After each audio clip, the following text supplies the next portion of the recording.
नमस्कार। देश का सबसे पुराना न्यूज चैनल जी न्यूज, देश का सबसे भरोसेमंद न्यूज चैनल जी न्यूज, इसी जी न्यूज पर बहस के नंबर 1 शो ताल ठोक के में आपका स्वागत है। मैं हूं दीपक चौरसिया। संसद की सुरक्षा में सेंधमारी के बाद सवालों के बवंडर घुमड़ रहे हैं। क्या साजिश के पीछे आंदोलन जीवी हैं और संसद की सुरक्षा में सेंध लगाने वाली इस हरकत का मास्टरमाइंड कौन है? ये सवाल उठे हैं दिल्ली पुलिस के सूत्रों के हवाले से आई खबर के बाद। वो खबर जिसमें दावा किया गया है कि मुख्य साजिशकर्ता कोई और है।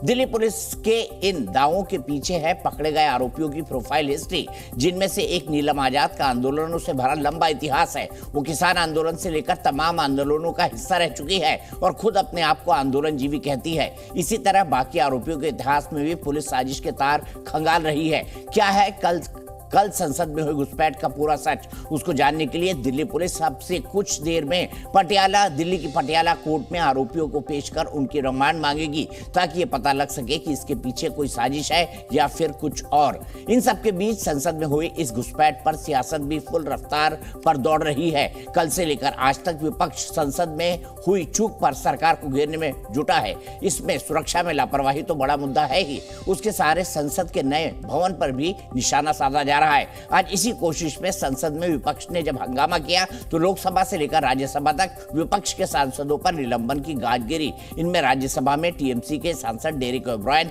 सदन के संपूर्ण शीतकालीन सत्र की कार्रवाई से उन्हें बाहर कर दिया गया है, तो लोकसभा में कांग्रेस समेत 14 दूसरे सांसदों को भी निलंबित कर दिया गया है। लेकिन इन सबके बीच संसद की सुरक्षा पर सवाल तो उठेगा ही कि आखिर संसद पर आतंकी हमलों के बाद हमने क्या सबक लिया? कल खुदा न खास्ता अगर किसी देश विरोधी सोच को ऐसा मौका मिल गया होता तो क्या होता? इस पर भी बड़ी बहस करेंगे, लेकिन पहले अभी तक का अपडेट। राज्यों की सीमावर्ती क्षेत्रों में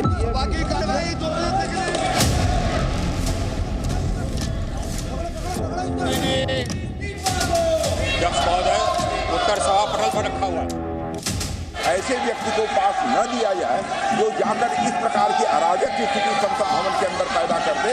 यह हम सभी को, केवल सत्ता पक्ष ही नहीं बल्कि दूसरे पक्ष के लोगों को भी यह सावधानी बरतने की जरूरत है। नया सदन बनाते हुए, सिंगल लाते हुए कितने बड़ी बड़ी बात कही गई। अरे कम से कम ये तो कहे कि हमारा सदन में ये जो हमला हुई, मैं निंदा करता हूँ। चूक हुई नहीं, सर्टिफिकेट इशू हो गया कि चूक की हुई है। अगर उन पे वेपन होते तो कल जिंदे नहीं बचते आज टेलीविजन पे बोलने के लिए। मैं उनको टेररिस्ट नहीं कहूँगा, अपने मार्ग से भूले भटके हुए लड़के हैं, इस देश के नागरिक है, बच्चे हैं, बेरोजगार है। विपक्ष को ऐसे संवेदनशील मुद्दों पर राजनीति करना ये किसी भी प्रकार से मुनासिब नहीं। अंदर अंदर कितने खोखला हो गए हैं देश की सुरक्षा, ये क्या चिंता के विषय नहीं है हमारे प्रधानमंत्री जी को? मजबूत गृह मंत्री उनके रहते हुए ये अंदर ही नहीं गए तो भाजपा के सहयोग से सांसद के पास पर।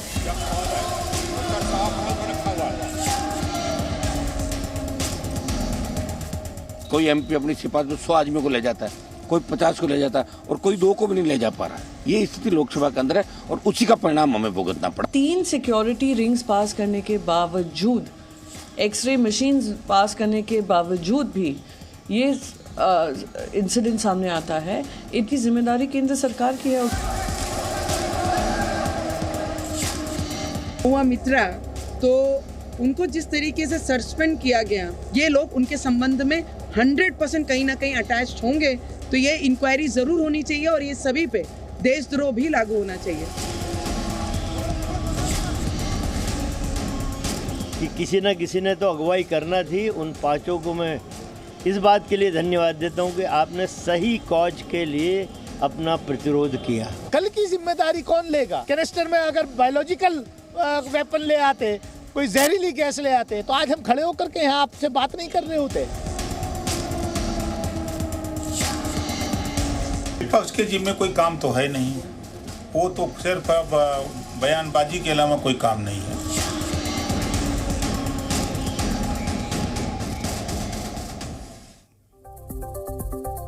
कई सारे बड़े सवाल हैं। सबसे पहले, देश की सबसे सुरक्षित जगह और दुनिया के सबसे बड़े लोकतंत्र की महापंचायत और मंदिर में ऐसा हादसा आखिरकार सरकार के रहते कैसा हो गया? साथ साथ दूसरा बड़ा सवाल, क्या इसके पीछे कोई है? और तीसरा बड़ा सवाल, ऐसे लोगों को कवर फायर क्यों दी जा रही है? संजय राउत का बयान मैंने सुना, सज्जन सिंह वर्मा का बयान सुना कि सही कॉज के लिए प्रतिरोध किया। प्रतिरोध करना बिल्कुल जायज है, लेकिन प्रतिरोध क्या संसद के अंदर कूद कर किया जाएगा? कोई कांग्रेस के नेता सज्जन सिंह वर्मा से बात पहुंचे। कौन कौन मेहमान मेरे साथ है? शहजाद पूनावाला है मेरे साथ, बीजेपी के स्पोक्स पर्सन, के वाजपेयी साहब है लोक जनशक्ति पार्टी के स्पोक्स पर्सन, अतुल लोंडे पाटिल है कांग्रेस के स्पोक्स पर्सन, राजकुमार भाटी जी है समाजवादी पार्टी के स्पोक्स पर्सन, एल.एन. राव साहब है डीसीपी है दिल्ली पुलिस के। उनसे मैं पूछूंगा कि जब इतना बड़ा कांड हो गया था तो उसके सबूत खुले क्यों घूम रहे थे? 2 घंटे तक फोरेंसिक की टीम पहुंचती नहीं है। पूरी दुनिया में ब्रेकिंग न्यूज चली जाती है, पर दिल्ली पुलिस बिल्कुल भी हिलती नहीं है, ऐसा क्यों? और इसके अलावा स्वयं पुरोहित जी हैं, टीएमसी के स्पोक्स पर्सन हैं। आज उनके एक सांसद को राज्यसभा से पूरे सदन के लिए हटा दिया गया है। शहजाद पूनावाला जी, मेरा सबसे बड़ा सवाल, सरकार मानती है कि ये उसकी एक विफलता है, और दूसरा, अगर ऐसा है तो सरकार संसद में जवाब क्यों नहीं देती? दीपक जी, सरकार ने तो जो भी उसको वक्तव्य रखना है राजनाथ सिंह जी के द्वारा और प्रहलाद जोशी जी के द्वारा स्पष्ट तरीके से वक्तव्य रखा गया है, परंतु आप भी जानते हैं कि संसद परिसर के जो अभिभावक होते हैं, जो कस्टोडियन और गार्डियन होते हैं, वो लोकसभा के स्पीकर होते हैं। लोकसभा के स्पीकर ने इस पूरे गंभीर विषय पर तुरंत जांच बिठा दी है, उच्च स्तरीय जांच हो रही है। इसमें कोई भी ऐसी राजनीतिक टिप्पणी करना या राजनीति करना, मुझे लगता है इस पूरी प्रक्रिया में हस्तक्षेप होगा। दूसरी तरफ दिल्ली पुलिस ने भी यूएपीए के केस दर्ज किए हैं, मुझे लगता है 7 लोग हैं, इसमें से 6 अभी तक पकड़ में आ चुके हैं। परंतु एक बात आपने नोट की, आप देखिए जैसे जैसे ये जो अभियुक्त है, जो ये कंस्पिरेटर्स है, इनके तार कांग्रेस पार्टी से और कुछ दलों से जुड़ते दिखाई दे रहे। जैसे कि नीलम आज़ाद कांग्रेस के लिए खुला खुला वोट मांग रही थी, वही नीलम आज़ाद सुदेश गोयत के साथ दिखाई देती है, जिसको मंच कांग्रेस पार्टी देती है और उसके सारे आंदोलनों में साथ रहती है। ललित झा, उसकी एक तस्वीर में दिखाऊंगा, जो बैकग्राउंड में आप देख सकते हैं कि ये भारतीय जनता पार्टी का नहीं, ये कांग्रेस पार्टी का दफ्तर है। ललित झा जहां पर खड़ा है, वेस्ट बंगाल का। अब इन सारे सवालों के जवाब ना आ पाए, इसीलिए कांग्रेस पार्टी हुड़दंग मचा रही है। और दूसरी बात, हमें पता ही है कि धीरज साहू के मामले में जिस प्रकार से 400 करोड़ रुपए बरामद हुए, तो उससे ध्यान भटकाना है तो कहीं ना कहीं कांग्रेस पार्टी सुरक्षा जैसे गंभीर विषय पर भी सियासत कर रही है। हम कोई सियासत नहीं चाहते, हम चाहते हैं कि इनके ऊपर सख्त से सख्त कार्रवाई भी हो, और जो भी जहां पर भी कोई भी चूक हो, वो जो जांच की कमेटी की रिपोर्ट आएगी उसमें सुधार भी किया जाएगा और उसमें कार्रवाई भी उपयुक्त तरीके से स्पीकर साहब करेंगे, ये हमारी अपेक्षा है। शहजाद पूनावाला जी, लेकिन आपके ही सांसद ने इनका पास बनवाया था, सीमा साहब, उन पर कार्रवाई क्यों ना हो? नहीं, जांच जब हो रही है तो जांच के हर एक पहलू में कि पास दिया गया, पास बनवाया गया, मिसरिप्रेजेंट किया गया, किस परिस्थिति में पास बना, ये सारी चीजें जांच के दायरे में। कोई किसी को क्लीन चिट नहीं दे रहा। परंतु मैं आप से पूछना चाहता हूं, चलिए पास देने की बात प्रताप सिम्हा के नाम पर आई, ठीक है। अब मैं आपको एक तस्वीर दिखा रहा हूं दीपक जी, आपके ऑडियंस के लिए। मैं जवाब इस पे चाहता हूं स्पेसिफिकली। यह है सुदेश गोयत, जो कांग्रेस के अधिकृत मंच पर प्रेस कॉन्फ्रेंस कर रही है। उसके साथ यह है ये नीलम आजाद। ये रिश्ता क्या कहलाता है कांग्रेस पार्टी समझाए। दूसरी तस्वीर देखिए, हालांकि ये जो व्यक्ति है, ये सारे लोग ये कौन से पत्रकार / यूट्यूबर्स के वीडियो शेयर कर रहे थे वो अलग विषय है। ये है ललित झा। ललित झा बंगाल के कांग्रेस पार्टी के दफ्तर में है। इस प्रकार की सूचना कई सारे लोगों ने अधिकृत रूप से डाली हुई। इसके ऊपर पहले स्पष्टीकरण आना चाहिए क्या? इसीलिए संजय राउत, अभी आपने संजय राउत का बयान सुनाया, वो क्या कह रहे हैं? ये तो भूले भटके हैं, इनको जाने दिया जाए, ये तो गलती कर दी है, तो हमारे देश के नागरिक है। मतलब कि इंडी अलायंस ने तुरंत बचाव की मुद्रा अपना ली है। मैं एक और बताना चाहता हूं, यहां पर एक पत्रकार है, मैं उनका नाम बताना चाहता हूं, सिद्धार्थ वरदराजन। वो कहते हैं कि उनके ऊपर यूएपीए कानून क्यों लगा दिया गया। मतलब पूरे इकोसिस्टम जिस प्रकार से बचाव की मुद्रा में आ रही है, कहीं ना कहीं इसमें एक बहुत बड़ी साजिश की बू मुझे नजर आ रही है कि देखिए कहीं ना कहीं ये साजिशन किया गया होगा ताकि धीरज साहू और बाकी खबरों से ध्यान भटके और इस प्रकार की स्थिति निर्माण हो। अगर ऐसा नहीं है तो मुझे बताएं, आलोक जी, शायद अतुल जी बैठे हैं, अतुल जी मुझे बताएं सीधा सीधा कि क्या रिश्ता है इनका कांग्रेस पार्टी से। अतुल जी, मैंने पूछा विजय सिम्हा, प्रताप सिम्हा पर कार्रवाई क्यों नहीं, मैंने पूछा सरकार संसद में अपनी राय क्यों नहीं जाहिर करती, लेकिन अतुल लोंडे पाटिल जी ये तो काफी सारी चीजों के साथ आ गए हैं और आप पर ही सवाल उठा रहे हैं। नहीं, देखिए ऐसा है कि सवाल उठाना, इन्होंने तो जब चाइना ने 4000 स्क्वायर किलोमीटर पे कब्जा करके रखा है, तब भी कहा था कोई ना कोई घुसा है ना कोई आया है। बाद में जब डीएस्केलेशन हुआ तब हमने पूछा आप किस चीज का डीएस्केलेशन हो रहा, तब भी नहीं बताया। आज भी बैठे हैं गांव के गांव बसे हुए, तब भी नहीं। ना सीमा सुरक्षित है ना हमारी संसद सुरक्षित है। अच्छा, प्रताप सिन्हा को क्यों कार्रवाई नहीं हुई, क्यों किसका इंतजार कर रही है, क्यों उनको सांसद की जो है वो बर्खास्त कर दी गई, आज तक बर्खास्त नहीं किया। दूसरा, अगर ये कोई विपक्ष का सांसद होता तो अब तक बर्खास्त कर चुके होते, कोई इंक्वायरी करने की जरूरत नहीं होती, अब तक बर्खास्त कर चुके होते। लेकिन अपने इस पर पर्दा डालने पर, अपने भूल पर, अपने चूक पर पर्दा डालने की ये कोशिश कर रहे हैं। इतनी साजिश, इतने सब इनको पता है, इतनी इनके पास सारी एजेंसियां है, तो क्या एजेंसियां सो रही थी? उन्हें पता नहीं था कि इतनी बड़ी साजिश हो रही है और अपने ही सांसद से पास दिलवाकर ये लोग संसद के अंदर कूद जाए। यानी संसद भी सुरक्षित नहीं है, इसका इन्हें कुछ नहीं लगा, इसकी शर्म नहीं आ रही है कि हमारे होते हुए ही दूसरी बार संसद पे हमला हुआ। एक बार बाहर हमला हुआ, गोलियां चल गई, और एक बार सीधा संसद के अंदर कूद कर आ गए। अभी किसी ने कहा था कि अगर जहरीली गैस होती, अगर कुछ होता तो क्या होता, ये सबसे बड़ी बात है। इसने ये कह दिया, फोटो दिखा दिए, फोटो तो हमने भी कन्हैयालाल की दिखाए, 2 साल से उसको पकड़ के रखा है, जो कि भाजपा के कार्यालय में दोनों दोस्त और दोस्त के फोटो हमने दिखाए थे और उनके ऊपर कार्रवाई नहीं हुई। 4 घंटे में राजस्थान पुलिस ने पकड़ लिया था। तो सुरक्षा में चूक होने के बाद राजनीति कर रहे हैं, या आरोप करना और सुरक्षा के ऊपर सवाल खड़े नहीं करना। ये कहते हैं कि अभिभावक जो है वो स्पीकर होते हैं ना, लेकिन सुरक्षा का जिम्मा तो होम मिनिस्टर का होता है ना। क्यों होम मिनिस्टर भागते हैं? जब भी आंदोलन हुआ था तो कृषि मंत्री बाजू थे, अर्थ मंत्री बात कर रहे थे। अर्थ मंत्रालय पर अर्थ मंत्री बात नहीं करते, कोई और दूसरे मंत्रालय का मंत्री आता है और बात करता है। तो किसको ये बताना चाहते हैं, किसको ये भ्रमित करना चाहते हैं और क्यों अपनी जिम्मेदारी से भागना चाहते हैं? ये तो सबसे बड़ा सवाल है ना। अब ये बता, संजय राउत ने ऐसा किया है, संजय राउत ने ये कहा, संजय राउत ने वो कहा। ये लड़का एक है जो रिक्शा चलाता है, ई रिक्शा, एक लड़का इंजीनियर है, एक लड़की है जो पीएचडी है, दूसरा लड़का है जो रनिंग में चैंपियन है।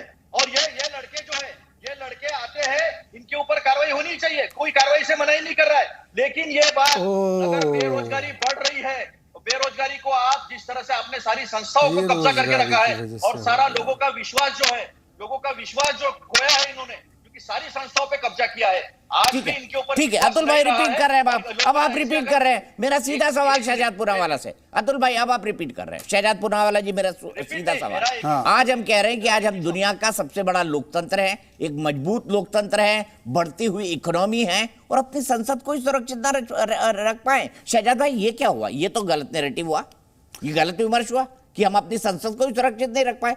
देखिए दीपक जी, इस प्रकार से इतने निष्कर्ष निकालना, ये चलिए आप आज कर रहे हैं, परंतु ये भी हकीकत है कि 2014 से पहले हर तीसरे हफ्ते में बड़े शहरों में बम ब्लास्ट होते थे। कोयम्बटूर, चेन्नई, जयपुर, अहमदाबाद, दिल्ली, पुणे, मुंबई, हर जगह पे बम ब्लास्ट होते थे। आज वो सारे बम ब्लास्ट थम गए हैं। हाँ, ये चूक हुई है, इसमें स्पीकर साहब ने जाँच के आदेश दिए और जो भी इसमें गिल्टी पाया जाएगा। परंतु आपने एक चीज़ नोटिस की, संजय राउत का खंडन करने के बदले अतुल लोंडे पाटिल तो खुद जस्टिफाई करने लगे, ये बेचारे बेरोजगार, 42 साल के लोग बेरोजगार होते हैं तो उनसे पूछा जाना चाहिए। देखिए दीपक जी, मैं किसी के बीच में नहीं बोला, दीपक जी कृपया करके संरक्षण दीजिए मुझे, मैंने किसी के बीच में नहीं बोला। आपके बीच में बिल्कुल नहीं, बीच में ऐसी ओहो, आप घर पे कीजिए। दीपक जी ऐसे नहीं चलेगा, दीपक जी इस प्रकार से नहीं चलेगा। अतुल भाई ये गलत है, अतुल भाई ये गलत है, प्लीज। उनको बोला आपने गलत है, प्लीज, उन्होंने भी यही कहा, प्लीज। दीपक जी, अब देखा आपने कितना दिल पसीज रहा है। जिन पे यूएपीए की संगीन धाराएं लगे हैं, उनका खंडन करने के बदले ये बेरोजगार है, ये भटके हुए हैं। अफजल गुरु जो 2001 के हमले का मास्टरमाइंड था, उसके लिए भी तो चले गए थे ना जेएनयू राहुल गांधी। मतलब कि जिसको सुप्रीम कोर्ट ने सजा दी, जिसको प्रणब मुखर्जी ने कहा कि इसको फांसी की सजा होनी चाहिए, उसके विषय में नारे लगे कि अफजल हम शर्मिंदा है, तेरे कातिल अर्थात प्रणब मुखर्जी जिन्होंने किताब लिखी है वो जिंदा है, और ये लोग उसके साथ पहुंच गए। और आज ये लोग फिर से पार्लियामेंट पर, जिन्होंने सिक्योरिटी ब्रीच की है, कांग्रेस पार्टी के लोग उनके साथ खड़े हो गए। और ये कांग्रेस पार्टी बात करेगी 74 में नहीं हुई थी पार्लियामेंट की ब्रीच, 1974 में एक नहीं कई बार डैगर लेकर घुस गए, पिस्टल लेकर घुस गए। हमने कभी इस पर राजनीति नहीं की, ना करनी चाहिए। परंतु आज मैं पूछना चाहता हूं, सुरक्षा की इतनी चिंता करते हैं दीपक जी, आप अच्छा है आज एंकर आप हैं, आपको याद है भोलानाथ पांडे, देवेंद्र पांडे भाई, इंडियन एयरलाइंस की फ्लाइट को हाईजैक करने वाले 1978 में उनको एमएलए बनाकर और एमपी बनाकर किसने भेजा पार्लियामेंट? मतलब 2 हाईजैकर को। दीपक जी, कभी किसी देश के इतिहास में हुआ है कि जिसने अपनी ही एयरलाइंस को हाईजैक किया हो, उसको सारे गुनाह उनके माफ करवा के पार्लियामेंट और विधानसभा भेजा जाए? ये कांग्रेस पार्टी आज नीलम के भी, आज ललित झा के भी संरक्षण में उतर आई है। ये देश की जनता को देखना चाहिए कि हम यूएपीए लगाते हैं, दर्द किसको हो रहा है, ये दर्द किसको हो रहा है, इससे पता चल जाएगा कि ये साजिश के पीछे कौन है। अतुल लोंढे पाटिल जी, मेरा एक सीधा सवाल है। कल मैं ना सागर शर्मा की मां से बात कर रहा था और सागर शर्मा की मां से मैंने पूछा कितना पढ़ा हुआ है, तो उसने कहा इंटर फेल है। क्या कभी किसी, बोले मोबाइल पे लगा रहता है। फिर मैंने उनसे ये पूछा कोई नौकरी वोकरी थी उसके पास, बोले नहीं किराए का ही रिक्शा चलाता था और वो कहता था कि वो नौकरी तो करना ही नहीं चाहता क्योंकि 10,000 12,000 की नौकरी मिलेगी, इतना तो वो ई रिक्शा चला के कमा लेगा। तो अब मुझे बताइए, ये बेरोजगारी का नैरेटिव, सज्जन सिंह वर्मा आपके एक्स मंत्री, उनका ये कहना कि सही कॉज के लिए प्रतिरोध किया है इन लड़कों ने, तो ये आप ये कवर फायर क्यों दे रहे हैं इन लोगों को? अतुल लोंढे पाटिल जी, आप ये कवर फायर देके इनकी जो गलतियां हैं इनको छुपाने का मौका मिल जाएगा, सरकार फिर आपका ही आरोप लगाएगी। देखो दीपक जी, कोई किसी को कवर फायर नहीं दे रहा है। ये जो बड़ी बड़ी बातें कर रहे हैं ना सर उठा के, आप ही तो कह रहे हैं पीएचडी है, इंजीनियर है, आपने ही कहा पीएचडी है, इंजीनियर है। हाँ मैं कर रहा हूँ बात, मैं जवाब दे रहा हूँ। ये अफजल गुरु का सपोर्ट करने वाले वो महबूबा मुफ्ती के साथ बैठे थे, जहां इस देश के प्रधानमंत्री बैठे थे ना, वहां से क्या कहा था मुफ्ती ने कहा पाकिस्तान का शुक्रिया अदा किया था। तब वहां पर उनके साथ कौन बैठा था? उनके साथ इस देश के प्रधानमंत्री बैठे थे। ये हमें बताएंगे अफजल गुरु को फांसी हमने दी थी, कसाब को फांसी हमने दी थी, ये IC 824 भूल गए हैं जिन्होंने मसूद अजहर को जो है वो छोड़ के आए थे। देश के इतिहास में पहली बार ऐसा हुआ है, देश के इतिहास में पहली बार ऐसा हुआ है कि कोई मंत्री साथ में जाकर जो आतंकवादियों को छोड़ के आया है उनको हमने पकड़ा था। तो ये हमें ना सिखाए देशभक्ति। बात यह थी कि आपने संस्थाओं पर कब्जा किया है, बात यह है अग्निवीर आपने लाया है, बात यह है कि संस्थाओं पर कब्जा करने से लोगों का विश्वास कम हुआ है, उसकी बात कर रहे हैं। किसी को यूएपीए के बारे में बात नहीं करे, बीच में बोला नहीं मैं, बीच में नहीं, शहजादी बीच में नहीं, शहजादी बीच में नहीं, प्लीज।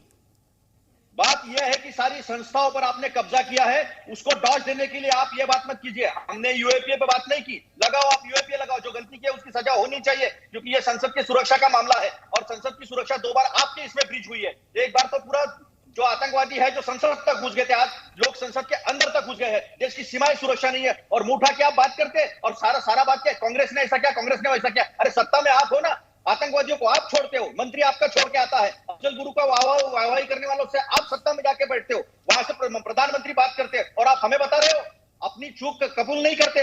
देश के गृह मंत्री जिनकी जिम्मेदारी है सुरक्षा की, वो बात नहीं करते। मणिपुर से लेकर अरुणाचल प्रदेश से लेकर लद्दाख से लेकर देश के संसद तक जो बात हो रही है उसको छुपाने के लिए आप कांग्रेस को कितना भी दोष दे दो, लेकिन देश के सामने जो है सच्चाई आ गई है कि आपकी क्षमता नहीं है और क्षमता को छुपाने के लिए आप हर बार राजनीति क्या करोगे, किसी को देशद्रोही ठहरा दोगे, किसी ने कवर पार दिया बोल दोगे, लेकिन अपनी जिम्मेदारियों से भागने आपको हम अभी देंगे नहीं।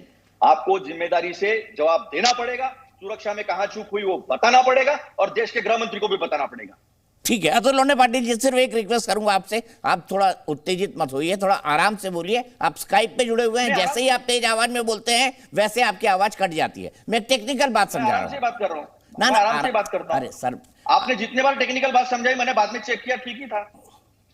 आपकी आवाज, अतुल भाई आपकी आवाज फट रही है, प्लीज रिवाइंड करके देखिए, आपकी आवाज फट रही है, इसीलिए मैंने कहा कि आपकी इच्छा है, जैसा खेलना चाहे वैसा खेलिए। शहजाद पुनावाला जी जवाब दीजिए। अभी आपने आपके भी दामन में कई दाग है कह रहे हैं अतुल लोंढे पाटिल। नहीं ऐसा है दीपक जी, हमने तो सबूत के साथ बताया। भाई दीपक जी मेरी बारी है, संरक्षण दीजिए।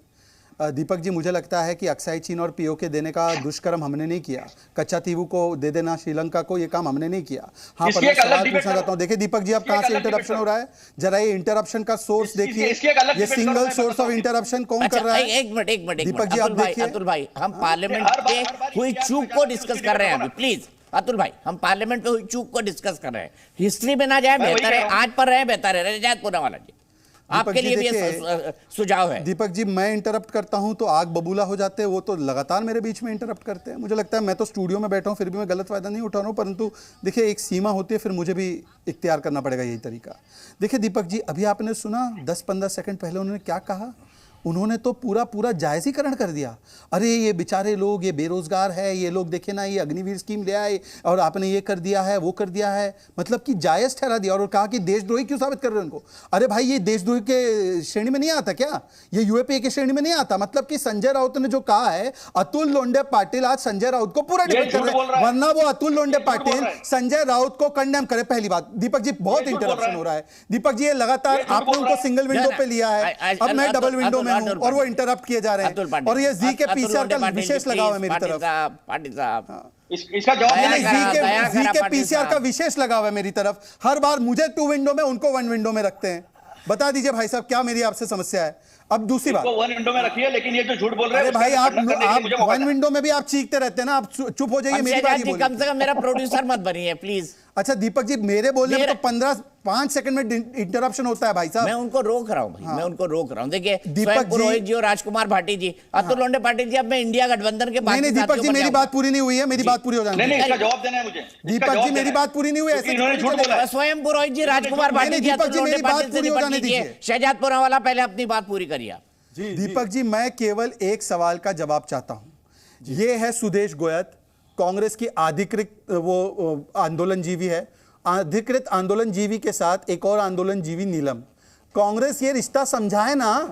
हमसे तो तस्वीर उठा उठा के सवाल पूछते थे ये लोग, अब ये तस्वीर सामने आई है, डिनाई करें ना कि सुदेश गोयत के साथ कोई रिश्ता नहीं है। सुदेश गोयत कौन है हमें नहीं पता, रणदीप सुरजेवाला के साथ कोई लिंक नहीं है, नहीं किया इसने हमारे मंच से प्रेस कॉन्फ्रेंस, एक बार डिनाई तो करे। इसीलिए आप देखिए यूएपीए लगने पर अतुल लोंढे पाटिल बोल रहे हैं कि नहीं देशद्रोही मत बताइए इनको, ये तो भटके हुए हैं। उनके सांसद ने भी एक कह दिया है, संजय राउत भी यही कह रहे हैं। मतलब इंडी गठबंधन स्पॉन्सर कराता है, फिर संरक्षण देता है, इसका मतलब धीरज साहू से ध्यान भटके, इसका मतलब जो राज्य के चुनाव में हार हुई है उससे ध्यान भटके, ये इनका एजेंडा है।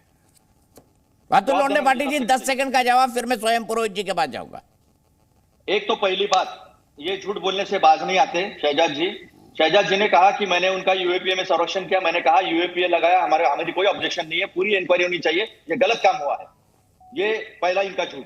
दूसरा, ये फोटो न दिखाए, ये पहले ये बताए कि प्रताप सिन्हा ने उनको क्यों दिया पास। आपके पास सारी जांच एजेंसियां है, तो जांच एजेंसियां क्या सो रही थी? इतनी बड़ी साजिश हो रही थी, इस देश की जांच एजेंसियां सो रही थी, संसद पे हमला हो रहा था, सो रही थी। प्रताप सिन्हा पे क्या कार्रवाई करने वाले हैं? क्यों कार्रवाई नहीं हुई? अभी तक कोई अगर विपक्ष का सांसद होता तो आज वो बर्खास्त हो चुका होता, तो फिर प्रताप सिन्हा को क्यों अलग से संरक्षण मिल रहा है? आप कितनी भी बात कहे, आपके ही सांसद ने पास दिया है, तो ये सारी चीजें आपको पता नहीं थी, ये आपको जवाब देना पड़ेगा। और मैंने कोई संरक्षण नहीं दिया है और कोई सपोर्ट नहीं किया। संजय राउत का खंडन करो हुआ है, और इसकी सजा जो है वो सजा होनी चाहिए। संजय राउत का खंडन करो। ऐसा है कि खंडन मंडन चंडन वो छोड़ दो, बात ये बताओ प्रताप सिन्हा का क्या करने वाले, प्रताप सिन्हा पे क्या एक्शन लेने वाले, वो तो बताओ। संजय राउत का खंडन नहीं कर पाओगे, उसका क्यों छुपा रहे हो? किसने छुपाया?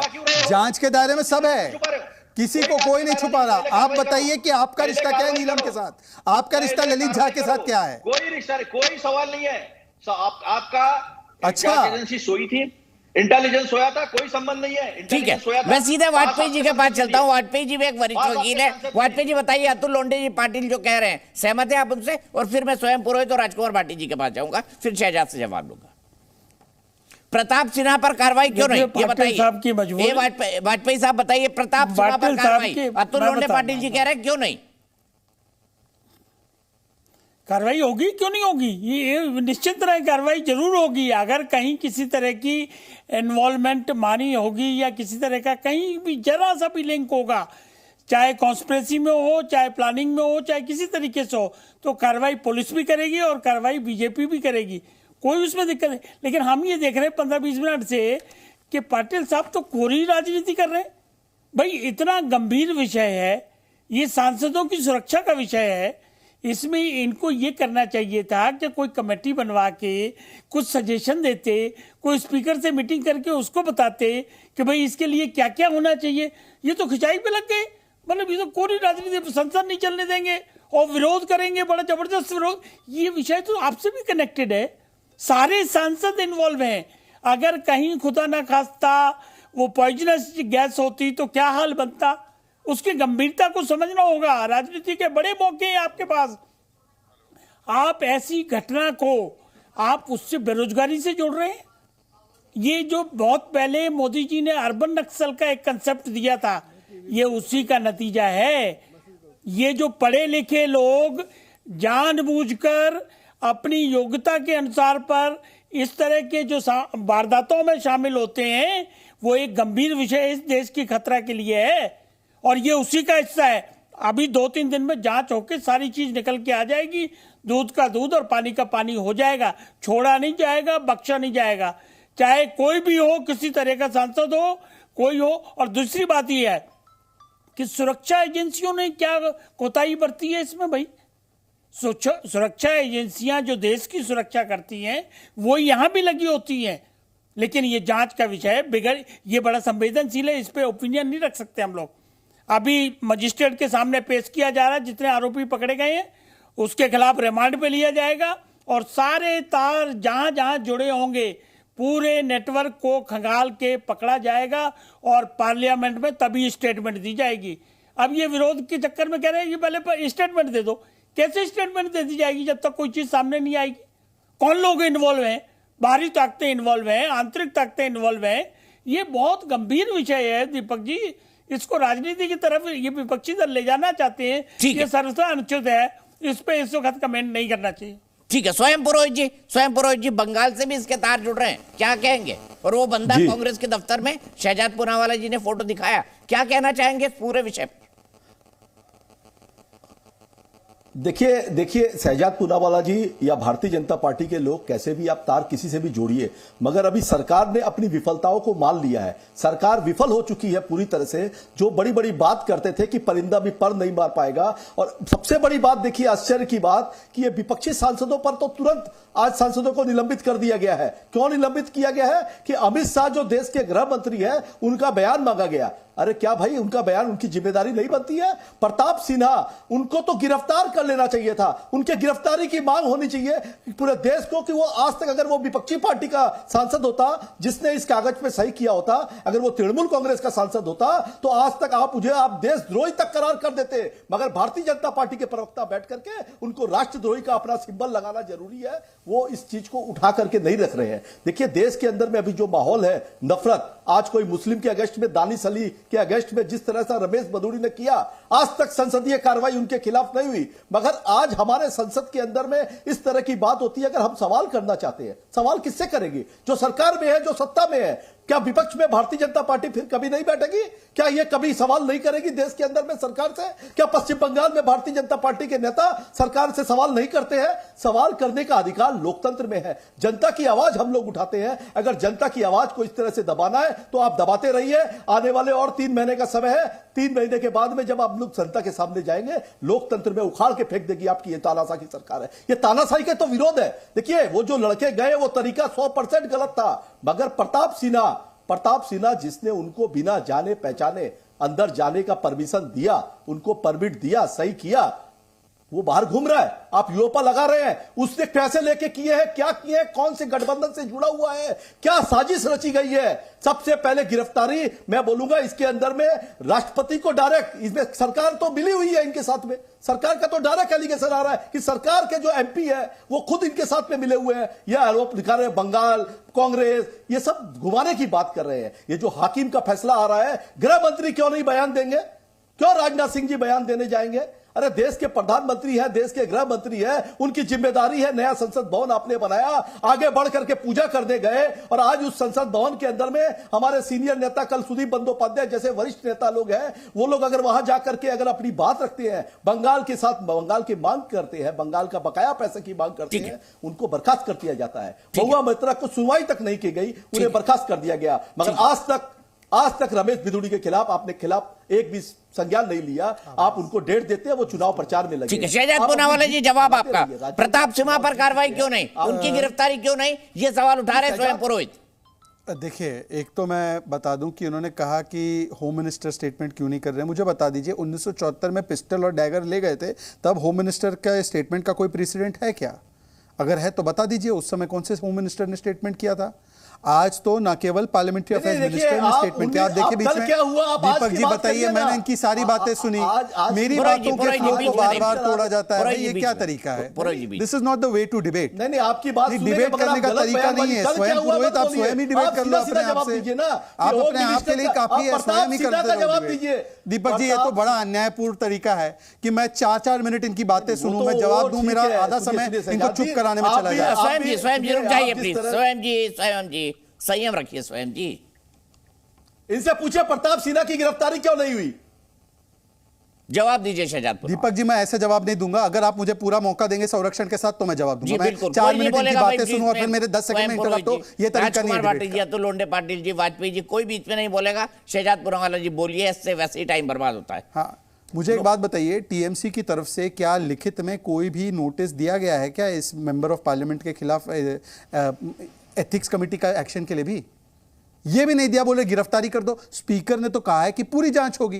क्या आपको स्पीकर पे भरोसा नहीं? और दूसरी बात, मैं एक वीडियो दिखाना चाहता हूं, देखिए कि ये नीलम आजाद के तार किससे जुड़े हैं। बीजेपी चल रही है तो हम सत्ता परिवर्तन करेंगे, या तो कांग्रेस को ले आएंगे या हम INLD को ले आएंगे। बीजेपी जितना क्रूर है, शायद दूसरी जो पार्टियां हैं वो इतना क्रूर नहीं है। बीजेपी बहुत क्रूर है, इतना क्रूर कांग्रेस नहीं है, तो कांग्रेस को ले आएंगे। मतलब ये कहीं ना कहीं कांग्रेस के लिए कैनवसिंग कर रही है। अब मुझे बताइए भाई, स्वयं जी बीच में नहीं प्लीज,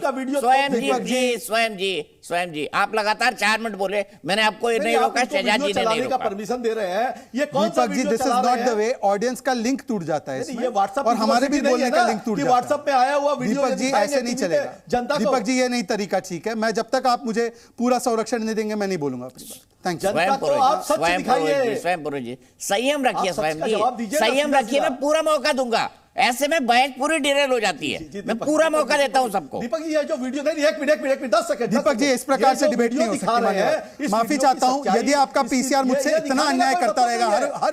हर बारी में, हर डिबेट में, मेरी हर 5 सेकंड की इंटरवेंशन में ये हस्तक्षेप करते हैं। मैं भीख मांगता रहता हूं अपने समय के लिए। दीपक ji, this is not acceptable. नहीं दीपक ji, this is not acceptable. मेरी पूरी बातों स्वयं पुरोहित जी मत करिए प्लीज। स्वयं जी, मैं किसी की आवाज बंद नहीं करता, मैं करना भी नहीं चाहता। स्वयं पुरोहित जी प्लीज, मैं किसी की आवाज बंद नहीं करता, मैं करना भी नहीं चाहता, लेकिन कोई डिसेंसी, कोई डिकोरम तो बनाकर रखिए। कोई डिसेंसी और कोई डिकोरम तो बनाकर रखिए स्वयं पुरोहित जी। कोई डिसेंसी और कोई डिकोरम, एक बार टोक लिया, 2 बार टोक लिया, लगातार टोक रहे हैं। शहजाद पुनावाला जी प्लीज, टाइम ही बर्बाद होता है इससे डिबेट का। स्वयं जी, दीपक जी, मैंने पहले इनसे पूछा कि 74 में बाकी के समय पर भी पार्लियामेंट में तो पिस्तौल और डैगर ले गए थे, उस समय पर कौन से होम मिनिस्टर ने कब स्टेटमेंट दिया, वो बता दे। दूसरी बात, इन्होंने जो प्रताप सिम्हा के खिलाफ बोली है तो वो तो जांच के दायरे में वो सारी चीजें इन्वॉल्व है। जिसने जो गलती की उसके लिए उसको कार्रवाई करनी पड़ेगी, उन पर कार्रवाई होगी। परंतु मैं इनसे पूछना चाहता हूं, इन्होंने एथिक्स कमेटी में अभी तक कोई पिटीशन भी डाली है? और तीसरी बात, मैंने जो अभी वीडियो सुना है कि वो कांग्रेस के लिए कैनवसिंग कर रही है, मतलब कि ये साजिश ऐसे भी हो सकती है कि किसी और मेंबर ऑफ पार्लियामेंट से पास बनवाकर अपने कार्यकर्ता को भेजकर ये हुड़दंग मचाओ ताकि धीरज साहू से ध्यान भटकाया जाए। क्या ये पॉसिबिलिटी नहीं है? क्यों आज स्वयं पुरोहित जी इसको नकार रहे हैं? स्वयं पुरोहित जी, क्या आप भी मिले हुए हैं क्या इस साजिश में? आप तो कांग्रेस पार्टी नहीं है, आप तो तृणमूल कांग्रेस है। मैं समझ सकता हूं कांग्रेस पार्टी इसका आकर बचाव करे नीलम आजाद का। आप क्यों नीलम आजाद का बचाव करे, जबकि वो ओपनली कह रही है कि कांग्रेस को वोट देना चाहिए, कांग्रेस कम क्रूर है, बीजेपी तो बहुत क्रूर है। तो जो कांग्रेस की कार्यकर्ता साबित हो रही दिख रही है, उसका बचाव यूएपीए में ना हो, उस पर कार्रवाई, ये स्वयं पुरोहित क्यों कर रहे हैं? ठीक है, मैं सीधे यहां से चलता हूं राजकुमार भाटी जी का साथ। स्वयं पुरोहित जी, मुझे आपके इंडिया गठबंधन के एक सहयोगी जिनको बिल्कुल मौका नहीं मिलेगा, उनको भी मौका देना चाहिए। भाटी साहब, मुझे बताइए, आपको भी लगता है ये भूले भटके हुए बच्चे हैं? दूसरा बयान आया, सही कॉज के लिए प्रतिरोध इन्होंने किया, ये भूले भटके बच्चे हैं?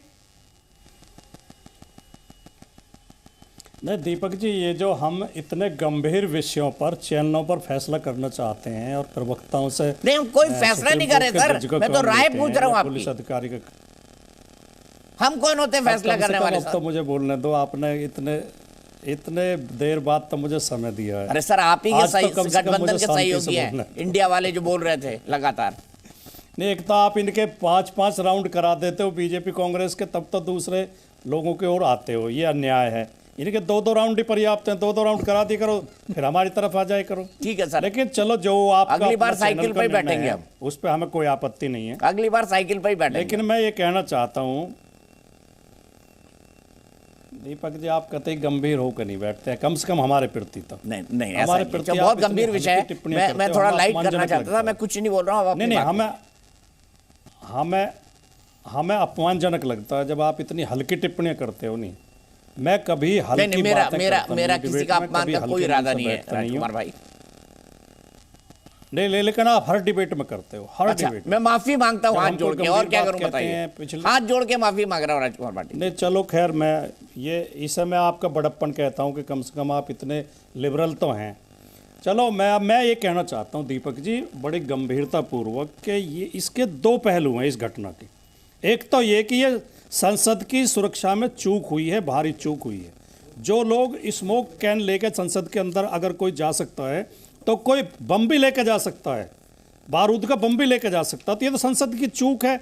इसके लिए कौन कौन अधिकारी जिम्मेदार हैं, सरकार की क्या जिम्मेदारी है, किसकी क्या कमियां रही हैं, एक तो जांच इसकी होनी चाहिए। दूसरा पहलू इसका यह है कि जो संसद के अंदर घुसे, जिन्होंने वहाँ पे हुड़दंग किया और स्मोक कैन फेंके, धुआं किया, उनका उद्देश्य क्या था। जब तक हम गंभीरतापूर्वक ये नहीं समझेंगे, देखिए इसमें क्या रहा है कि इस सरकार के दौर में 9 साल से ज़्यादा इस सरकार को हो गए हैं, केवल एक काम किया जा रहा है, आंदोलनकारियों को बदनाम किया जा रहा है, आंदोलनकारियों को अपमानित किया जा रहा है, आंदोलन को गालियां दी जा रही हैं। लोकतंत्र में नारा, भाषण, झंडा और आंदोलन ये बहुत पवित्र शब्द हैं। तानाशाहों के हथियार होते हैं पिस्तौल, बम, भाले, लाठियां, जो गोलियां, और लोकतंत्र के हथियार होते हैं भाषण, नारे, झंडा और आंदोलन।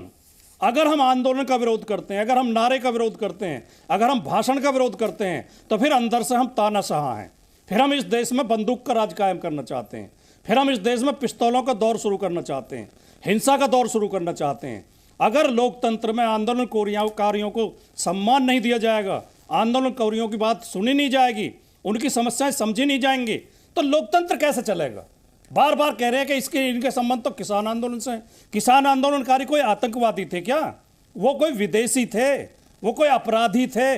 वो देश के नागरिक थे, अपने हक के लिए 13 महीने तक सड़कों पर बैठे रहे। हमें उन्हें कम से कम सम्मान देना चाहिए। सम्मान नहीं दे सकते तो कम से कम अपमानित तो न करें। तो इस पहलू की जांच गंभीरतापूर्वक, दोनों पहलुओं की जांच होनी चाहिए। शहजाद पूनावाला भी एक बस कांग्रेस को आरोपित कर रहे हैं, कांग्रेस के लिए कभी उसने कह दिया, कांग्रेस की तारीफ कर दी, इससे कांग्रेस दोषी हो गई। और जो आपके सांसद ने पास बना के उन्हें अंदर प्रवेश कराया, उसका आप बचाव कर रहे हैं। ये जो खेल चल रहा है कि हमारा सब कुछ ठीक है, विपक्ष का सब कुछ खराब है, ये खेल इस देश का बहुत बड़ा नुकसान कर रहा है। हमें अच्छे को अच्छा और बुरे को बुरा कहने की हिम्मत होनी चाहिए। यह सरकार की पूरी तरह विफलता है।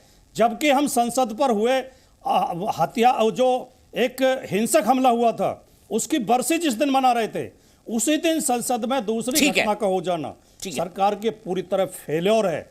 जवाब आपका। सूचना इकाइयां हैं, उनका फेल्योर है। दीपक जी, मैं हैरान हूँ। भाटी जी मेरे अच्छे मित्र हैं और वो मेरे बीच में नहीं बोलेंगे, मुझे उम्मीद है।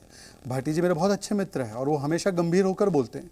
पर आज उन्होंने, मैंने तो किसान शब्द के भी नहीं बोला किसान का, मैंने तो सुदेश गोयल जो कांग्रेस की कार्यकर्ता उसके विषय में बोला। आप अकेले थोड़ी विषय हो यार डिबेट का। भाटी जी, आप जो यार ये क्या अकेले विषय नहीं हो। दीपक जी, क्या कैसे मैं डिबेट करूं? आप मुझे बता दो, मुझे आपको देश के प्रधानमंत्री हो कि मैं कैसे अपनी बातों को 5 सेकंड के भीतर बोल दूं ताकि मैं इंटरप्ट ना। शहजाद भाई, आप मेरे नाम लेके जिनसे उम्मीद नहीं थी वो भी मेरा, मैं आपके समीक्षा के लिए नहीं बैठा, मैं सरकार की समीक्षा के लिए बैठा हूं। दीपक जी, आप बता दो कैसे मैं एक वाक्य बोल सकूं समाज सबकी बात इंटरप्ट ना हो। शहजाद पूनावाला आपके शो पर। भाटी जी रुक जाइए, रुक जाइए। भाटी जी, कम से कम आप तो कृपा करिए मेरे पे। अब देखिए, मैं तो ये कह रहा हूं कि हमने तो किसान लेकिन आप गलत कोट कर रहे हैं। नहीं, मुझे, मैंने तो किसान का के भी नहीं बोला, मैंने तो सुदेश गोयल के साथ इसकी तस्वीर दिखाई और वो आंदोलनजीवी है। पर पूरे इस घटनाक्रम को आंदोलन कह रहे हैं भाटी जी। मतलब कि वो भी संजय राउत की भाषा हूबहू वही बोल रहे हैं कि ये देशद्रोह या यूएपीए की कैटेगरी में नहीं, ये तो बेचारे आंदोलन करने वाले लोग हैं। और संसद में इस प्रकार की चढ़ाई कर देना, ये आंदोलन की श्रेणी में आता है समाजवादी पार्टी के लिए। पहली बात, ये बेहद ही चिंताजनक है कि हम एक मत भी नहीं हो पा रहे इस पूरे विषय पर। दूसरी बात, मैं सिर्फ इतना पूछना चाहता हूं, देखा आपने नैरेटिव क्या गढ़ा इन्होंने, ये तो तानाशाही है।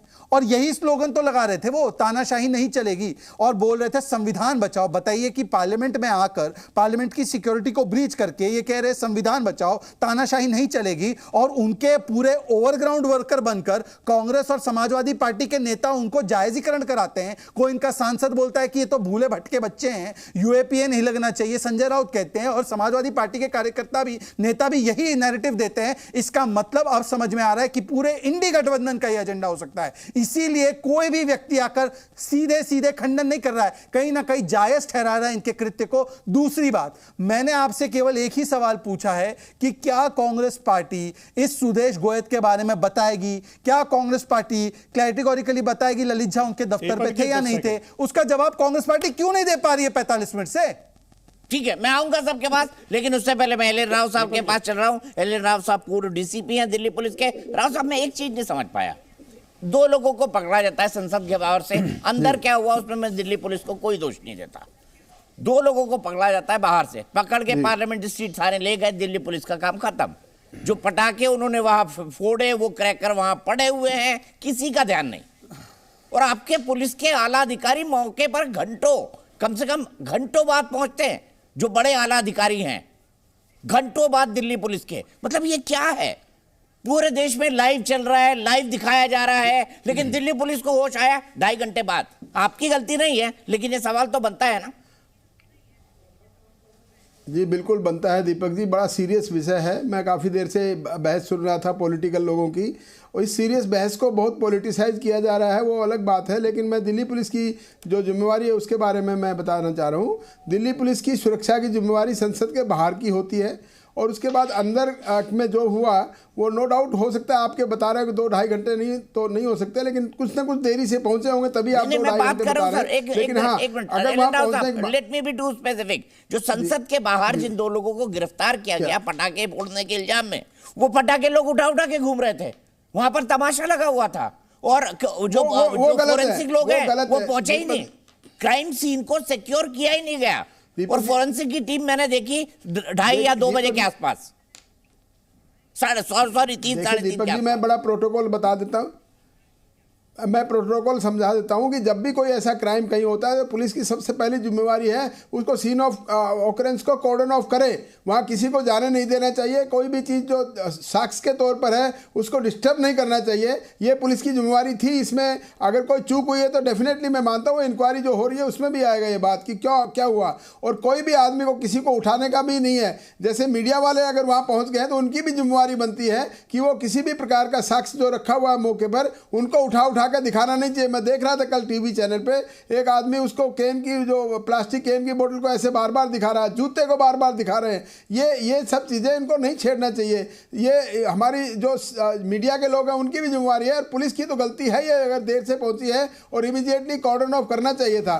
जब 2 आदमी पकड़े गए थे उनको ले गए थे तो उसके बाद जिम्मेवारी थी कि वहाँ पे सीन को सिक्योर करना चाहिए था। वैसे ही पार्लियामेंट के अंदर जो गड़बड़ हुई है वहाँ को भी सीन को सिक्योर करना चाहिए था। ये सारी चीज़ें देखने वाली बात है, क्योंकि इससे इन्वेस्टिगेशन इफेक्ट होती है। और मैं बता देता हूं कि अभी investigation special cell Delhi police की कर रही है, और 2001 में जो हुआ था तब मैं खुद मौके पर था और मैं स्पेशल सेल में ही था, वो इन्वेस्टिगेशन का भी पार्ट में रहा था। और अभी जो स्पेशल सेल के लोग कर रहे हैं बड़ी समझदारी के साथ में सारी इन्वेस्टिगेशन करने के बाद में मैं आपको बता दूंगा जो भी कुछ हुआ है उसकी डिटेल इन्वेस्टिगेशन के बाद में पता लगेगा। कॉन्स्पिरेसी बहुत बड़ी है, ये छोटी कॉन्स्पिरेसी नहीं। मेरी जानकारी के मुताबिक ये तो एक मोहरे थे जो उनको भेजा गया था, लेकिन पीछे इनका ब्रेन कौन सा है वो मालूम करना बहुत जरूरी है।